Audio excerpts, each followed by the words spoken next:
Hey guys, my name is Trent. I'm just sitting at home here reflecting on a few things, and an epidemic in our society today, of course, is depression, anxiety, and suicide. Being someone who's struggled with depression and anxiety for the past few years, let me tell you, it's for real. And when you're struggling through these things, it's really hard to convince yourself of the reality that you're living in. And so you battle your mind. Your mind ends up being a minefield. A little play on words there, but you know what I mean.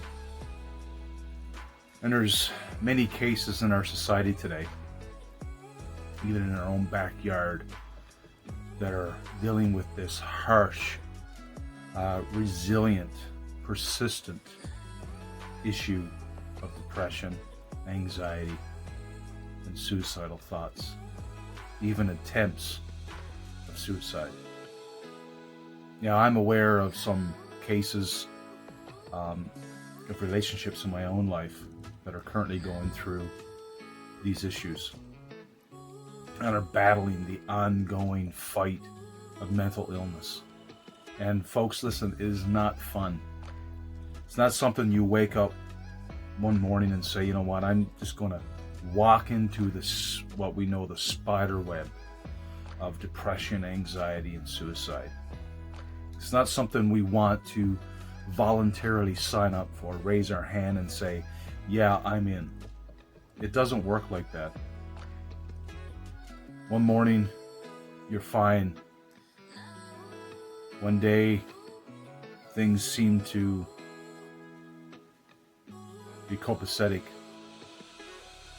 And then the next, it's like your whole world just bottoms out.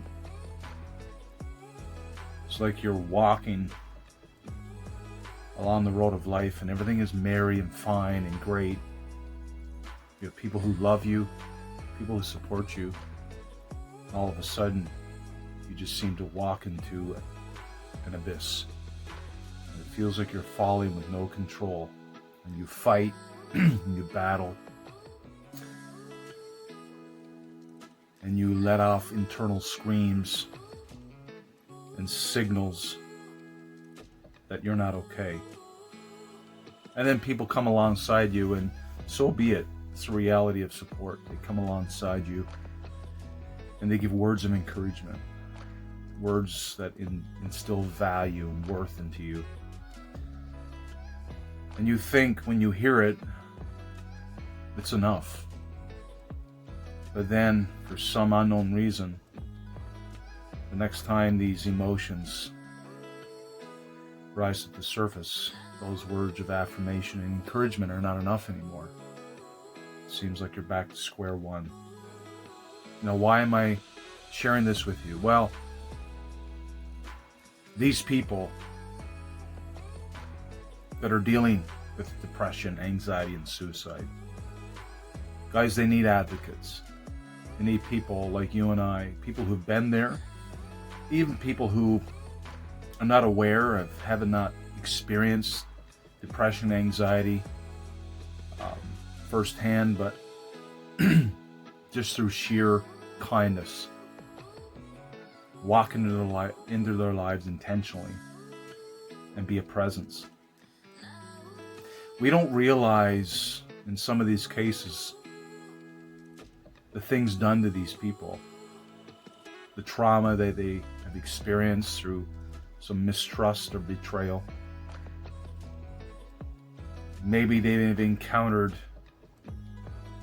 a thoughtless individual, somebody who is so inundated with their own problems, decide to inflict their dealings, their struggling, and their wrestling onto somebody else. They've imputed their pain on them. And we need advocates. We need people who know people, who are connected with these people, to be there for them. We need availability. We need presence. We need community. We need the loving existence of the sheer presence of people among these people, among the broken, the disheartened, the downtrodden, the messed up.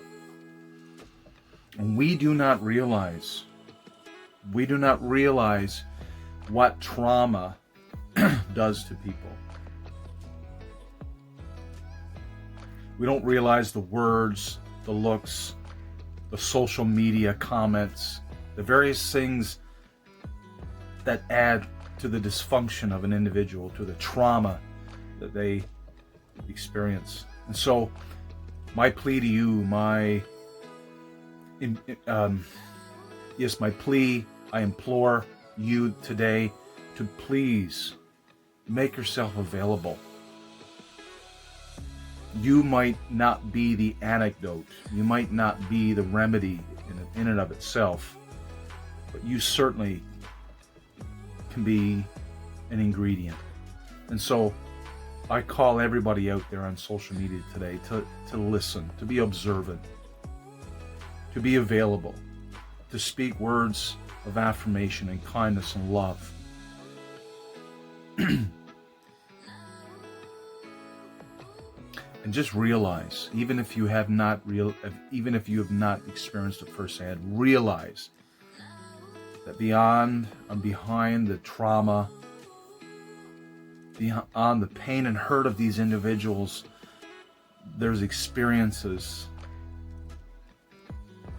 physical, mental, spiritual, social experiences that have created their worldview, have created what they now live in as their reality. And so, yes, I will stand in, I will support, I will be there.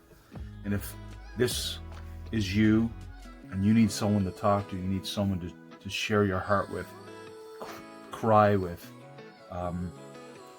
to just tell you firsthand from experience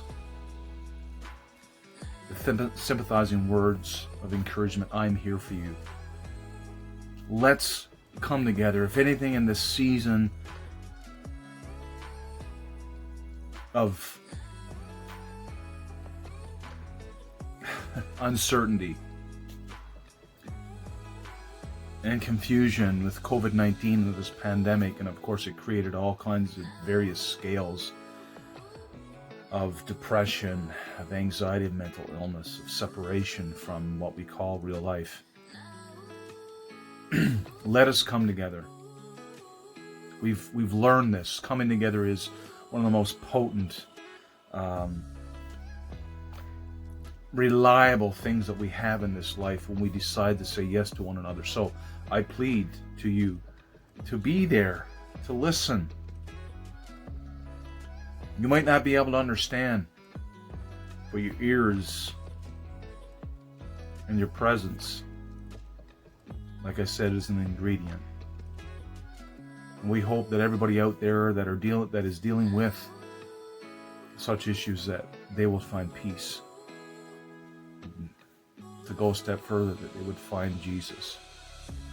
That when they are dealing with such emotions and feelings, that they would know that Jesus is their peace, even when they're feeling turbulent.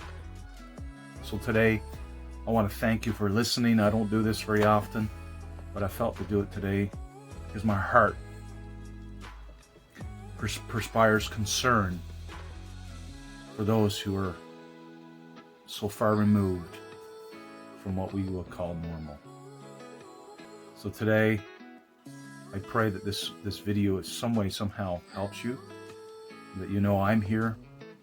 Seek out somebody. If you know somebody, seek them out. But I pray that you take this seriously today,